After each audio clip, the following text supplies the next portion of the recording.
네, 반갑습니다. 테슬라 주주 여러분들. 한때 미국 전기차 시장의 80%를 휩쓸던 테슬라. 그런데 지금은 38%까지 추락을 했는데요. 과연 무슨 일이 벌어진 걸까요? 2017년 이후에 최저치라고 합니다. 현대, 기아, 폭스바겐이 치고 올라오고 머스크의 정치 논란까지 겹쳐지면서 테슬라의 독주 시대가 끝나가는 걸까요? 오늘은 테슬라 점유율 하락의 진짜 이유와 앞으로의 운명까지 낱낱이 오늘 영상에서 파헤쳐 드리도록 하겠습니다. 자, 여러분들 지금 보시는 그래프 테슬라 세계시장 점유율을 보시게 되면요. 테슬라는 38%에 달하는 수치를 자랑을 하면서 2017년 이후에 처음으로 40% 밑에까지 하락을 하게 됐습니다. 한때 테슬라의 시대를 누렸던 이 테슬라로서 80% 이상 차지했던 시절과는 상당히 비교되는 수치로 하락을 한 셈이죠. 이렇게 되면서 판매량은 전월 대비 7% 상승을 했지만 5만 3천 대로 점유율은 줄었지만 판매량은 늘었다고 나와 있습니다. 그렇지만 전체 시장에서는 결과적으로 뒤처진 셈이 되는데요. 자, 이렇게 따라서 생각해 볼 수 있는 것은 경쟁사 대비 속도가 상당히 둔화되었습니다. 다시 한번 정리를 하면 점유율은 줄었지만 절대 판매량은 늘었다. 그렇지만 워낙 전체 시장이 빠르게 성장을 하고 있기 때문에 테슬라의 성장 속도는 상당히 더디다 라고 볼 수가 있는 결과죠. 하락의 요인은 뭐였을까요? 아무래도 이 라인업의 노후화 좀 더디기 때문인 것 같은데 테슬라의 신차 마지막 모델은 2023년 사이버 트럭이 마지막이었습니다. 지금 2025년 9월이니까 무려 2년이 거뜬하게 넘은 셈이죠. 자, 그러다 보니까 그 사이에 경쟁자들이 빠르게 치고 올라온 건데 현대랑 기아, 혼다, 토요타까지 0%의 선납, 0%의 금리로 무료 충전 혜택을 그러니까 할인이랑 마케팅을 때려 부은 거죠. 그렇게 되면서 이 시장을 빠르게 장악하고 있는 거예요. 그래서 테슬라가 주춤 할 때 경쟁사들이 빠르게 치고 올라왔다. 이렇게 되면서 경쟁사의 판매량은 60%에서 120%까지 증가를 하게 되고 폭스바겐이 450%까지 폭등을 하게 되었죠. 엎친 데 덮친 데다가요. 머스크의 정치적 리스크까지 더해버리는데요. 머스크가 트럼프 정부와 우호적 관계에 있다가 그러면서 브랜드에 한번 타격을 입은 것까지 더해지고 거기에다가 가격이나 압박까지 더해지면서 이거 제대로 살아남을 수 있을까? 마진 축소와 투자의 우려까지 엎친 데 겹친 격으로 더해지고 있는 국면이라고 볼 수가 있겠습니다. 자, 상황이 이렇게 되다 보니까요. 테슬라는 선택의 기로에 나와 있게 됩니다. 인센티브를 강화할 때는 점유율은 유지가 가능하지만 그렇지만 그동안의 마진들 많이 남겨왔던 것들은 약화가 되는 구조가 가져 있기 때문에 결과적으로는 가격 방어에는 좀 위축되는 그런 결과를 낳게 되다 보니까 테슬라 입장에서는 뭔가 이제 와서 이러지도 못하고 저러지도 못하고 있는 이런 상황이 될 수 있다 라고 볼 수가 있겠죠. 자, 여기까지만 보면요, 여러분들은 어떻게 생각을 하시나요? 테슬라 그리고 일론 머스크는 거의 일맥상통한 동일어라고 생각이 드는데, 자, 여기서 중요하게 생각해 봐야 될 지점이 있습니다. 여러분들이 생각하시기에 테슬라는 이 상황을 그냥 넋놓고 지켜보기만 했었을까요? 저는 아니라고 생각을 하는데요.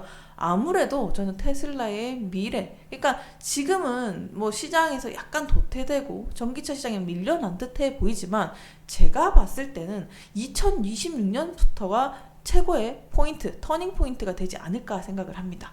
자세하게 살펴보도록 할게요. 일단 어떤 상황이자 여러분들이 집중하셔야 될 부분은 전기차 시장과 로보택시 이 두 축에서 테슬라의 현재와 미래를 나눠서 보면 좋겠다라고 생각을 하는데, 이유는 테슬라는 지금 미래 사업에 집중을 하고 있어요. 로보택시라든지 휴머노이드 로봇, 여기에다가 굉장히 파산 공세를 하고 있습니다. 그렇다 보니까 양 두 축을 다 잡을 수가 없다 보니까 아무래도 차가 약간 소강 상태에 빠지는 동안 테슬라는 어디에다 집중해? 로보택시랑 휴머노이드에 파산 공세를 한 겁니다. 그래서 자연스럽게 차들은 가격 경쟁이나 신차의 다변화에서 약간은 밀려나는 추세지만 지금 구간은 저는 오히려 테슬라가 하락 국면에 있는 거 다소 조정을 받고 뭐 악재란 악재는 다 덮치고 있는데 미래를 보면 지금의 주가는 충분히 수렴하면서 선반영하고 있는 게 아닌가 생각을 합니다.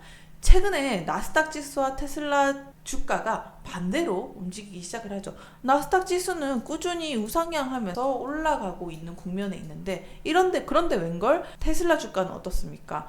작년 연말 최고점을 터치를 하고 다시 바닥을 찍고 이제 저점을 높이면서 올라와 있습니다. 누가 봐도 아직까지는 최고점 이후에 반밖에 올라오지 않은 국면이 됐고 뭐 조금씩 올라가고 있다라고 하지만 지수를 따라갈 만큼의 상승 여력은 보여주고 있지 않는 게라고 지금의 테슬라의 위치다라고 볼 수 있습니다. 그러면 뒤집어서 얘기하면 뭘까요?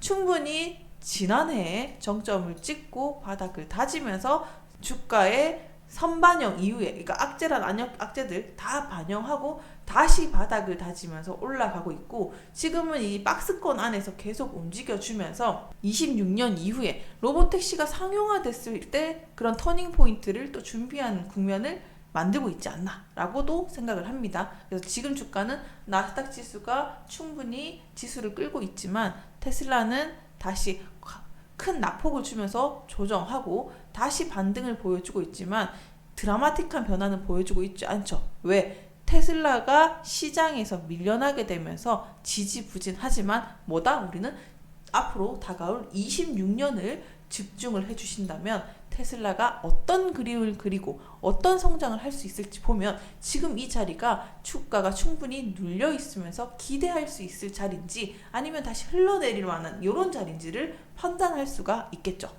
자, 그러면 지금 현재 놓여있는 테슬라의 위치부터 차근차근히 밟아나가면서 26년 이후의 그림까지 하나씩 살펴드리도록 하겠습니다.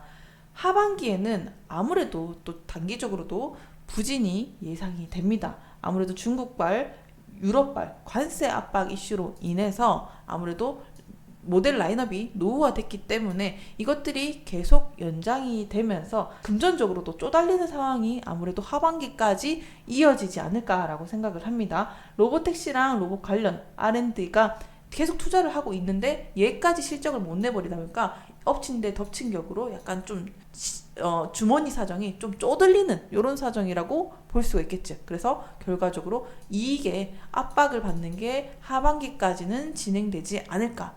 저는 긍정적으로 생각을 합니다. 어느 한 곳에라도 미래 먹거리를 투자를 하고 있다라는 거는 나중에 이거를 상쇄시킬 만큼 덮으면 되는 거예요. 그래서 우리는 이미 지금 시장에서 뒤처진 거는 뒤로 하고 과연 26년 이후에 수익 창출을 충분히 해놓을 수 있는가, 여기에 집중을 해주셔야 된다는 거죠. 그래서 단기적으로는 현재 놓고 보면 투자 비용이 상당히 증가하고 시장에서도 전기차는 좀 많이 뒤처지고 있는 상황이지만 26년 이후에 얼마나 성장할지 거기에 포인트를 맞춰주셔야 된다. 이렇게 다시 한번 정리를 하겠고요. 자, 그러면 아니 테슬라에 얼마나 좋은 모델이 많은데 테슬라가 왜 이렇게 못 나가는 겁니까? 이렇게 카니발라이제이션이랑 이런 것들이 잘 나가고 있는데 이렇게 왜 이럴까요? 라고 물을 수 있겠죠. 자, 일단 카니발라이제이션 여러분들이 잘 아시다시피 이 제품요 모델 3와 모델 Y가 플랫폼이 동일합니다. 근데 이 부분에 있어서 차별화가 약하다라는 평이 조금 나와줬고요. 이렇게 되면서 아무래도 모델 3가 좀 빠르게 줄어들고 있는 상황까지 더해지면서 기대했던 것과 달리, 여러분들이 초반에 기대했던 것과 달리 25년 판매는 26만 대에서 그친 모습을 보여줍니다. 그러니까 신차가 기대했던 만큼 나와도 기존 모델이 잠식이 크기 때문에 전체 판매량을 이끌 만큼 증가로 이어지지는 않았습니다. 아무래도 이런 요인이 결정적이었다라고 볼 수가 있겠죠. 자, 그렇지만 저는 테슬라의 비밀병기, 그러니까 테슬라가 진짜 잘하는 주특기는 여기에 있다고 생각해요. 다소 2년 동안 시장은 뒤처졌습니다. 그렇지만 앞으로 26년이 좀 기대되는 이유, 로보택시와 함께 레거시 완성차 업체까지 좀 더해지면은 테슬라가 잘하는 주특기들이 발현되지 않을까라고 생각을 하는데요. 일단 그것을 이해하기 위해서는 테슬라의 모델 차별성을 여러분들이 인지를 하고 가셔야 되겠죠. 5년과 7년 사이에 신차 출시를 하는 게 또 테슬라입니다. 세그멘트 다변화 그리고 실내 디자인까지 수요 확대를 하게 되면서 테슬라는 기존의 차량 소유보다 공유로 지향하고 있죠. 그러다 보니까 로보택시까지 미래 먹거리로 노리고 있는 겁니다. 그래서 디자인은 최소화하고 AI 투자에 집중을 하고 있는데 결국에 가는 방향이 뭐다? 자율주행이 압도적이지 않으면 차별화는 부족할 것이다 라고 판단을 하고 있는 건데 2026년부터 테슬라가 노리는 상품 바로 이것입니다. 로보택시의 효과는 어떨까요?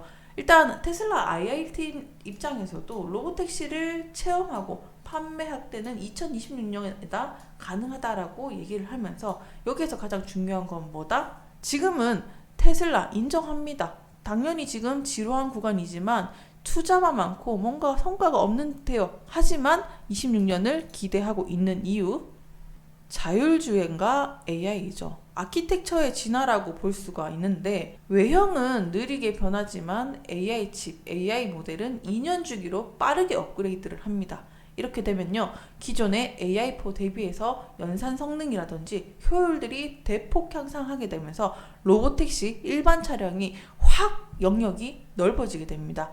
이렇게 되면 뭐다? 사람보다 더 잘 운전할 수 있는 수준으로 올라가게 되면서 테슬라는요 AI로 압도적인 주행 경험 이것을 제공하기 위해 2026년을 준비하고 있다라고 볼 수가 있겠죠. 그래서 저는 지금 상황 정리를 하면요 지금 갖은 악재들이 테슬라를 덮치고 있습니다. 단기 실적 압박 요인들 매출의 1.3% 하반기는 2.3%까지 상승한다고 하지만 테슬라의 명실상부한 위력에는 못 미치는 영향이다라고 판단을 합니다. 일단 원인은 뭐라고 했죠?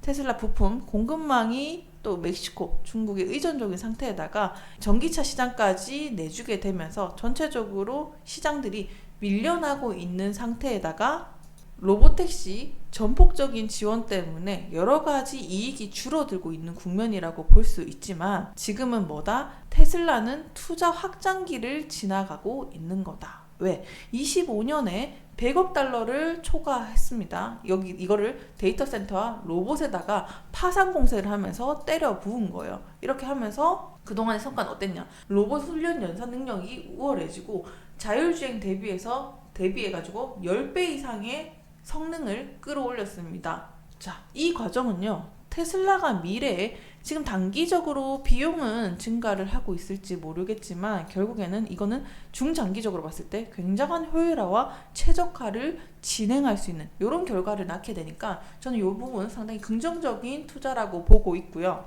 지금은 많은 R&D 예산을 쏟아부으면서 1년에 30억 달러에 대한 사상 최고치 매출액 대비해서 가장 높은 비중으로 R&D 연구개발을 투자를 하고 있는데 자 여기에는 뭐가 있다? 자율주행 고도화와 로봇이 있다라고 얘기를 했죠. 자 저는 여기에 하나하나 뜯어보면은 테슬라의 기술 급성장과 그리고 로보택시의 의미 앞으로 테슬라가 그리는 미래까지 낱낱이 볼 수 있다라고 생각을 하는데요. 최근에 테슬라의 로보택시 앱 출시 소식이 나왔습니다. 자, 이거 굉장히 집중해서 살펴보셔야 되는데 이제 돌다리가 하나씩 연결이 되고 있는 과정이라고 생각을 하면 돼요. 자, 오늘은 시간 관계상 이 로보택시 26년에 펼쳐질 로보택시에 대한 기업 분석과 경쟁사 분석까지 제가 또 준비를 해왔는데 시간 관계상 하나하나 풀어드리지 못합니다. 요거는 여러분들이 좋아요와 구독을 많이 눌러주신다면 다음 영상에도 이어서 준비를 해서 말씀드리도록 할 테니까 일단 테슬라의 로보택시 기대해 주시고요. 그렇다면 다시 돌아가서 지금 여러분들이 주목해야 될 테슬라의 차트 위치 분석해 드리도록 하겠습니다. 지금 일단 테슬라는요 2024년 연말에 최고점을 터치를 하고 전형적인 하락 추세 쌍바닥을 찍고 다시 4월 이후에 반등을 시작을 하고 있습니다. 이렇다라는 거는 지금 다 쌍바닥을 찍고 저점을 높여가면서 올라가고 있죠. 5일선과 11선, 21선들이 정배열이 이루어지면서 하단 박스권을 뚫어주려고 하는 요 구간에 와 있단 말이죠. 그러면서 눈여겨볼 만한 부분, 4월 이후에 저점 이후에 계속 바닥을 찍어주면서 이중 바닥을 찍고 6월에 강한 상승들을 보여주면서 움직이고 있습니다. 상승 세기형 패턴이라고 보여지고 있는데, 자, 이것들이 6월 반등 거래 당시에 거래량이 이렇게 급증을 해주는 모습들을 보여주면서 아무래도 계속 숨고르기 이어서 매집세가 계속 이어지고 있지 않나 라고 생각을 하고요. 좀 장기간 박스권 안에서 머무는 과정이지만 충분히 저는 여기서 매집이 들어오고 있다라고 생각을 합니다. 그래서 지금 정리하면 충분히 악재들이 성반영이 됐지만 그럼에도 불구하고 쌍바닥을 찍어가면서 저점을 높이고 매집세가 유입이 되고 있기 때문에 전체적으로 이 구간 숨고르기와 에너지 축적의 구간이 아닌가라고 판단을 하면서 앞으로 다가올 26년 그리고 남은 하반기 남은 악재들까지 충분히 반영을 해주고 주가가 로보택시의 기대감이 반영되는 심리가 바뀌는 그 포인트에는 또 테슬라가 강한 상승을 동반할 수 있는 그런 그림까지 기대해 보셨으면 좋겠다. 이렇게 정리를 해드리도록 하겠습니다. 자, 오늘 영상이 도움이 되셨다면 좋아요와 구독도 한 번씩 부탁드리고요. 여러분들이 좋아요와 구독도 많이 눌러주신다면 다음 시간에 로보택시 얼마나 26년 기대할 만한 포인트가 있는가, 경쟁사 대비 살아남을 놓을 수 있는 독보적인 기술이 있는가 낱낱이 분석해 드리도록 할 테니까 좋아요와 구독 꼭 한 번씩 부탁드리도록 하겠습니다. 감사합니다.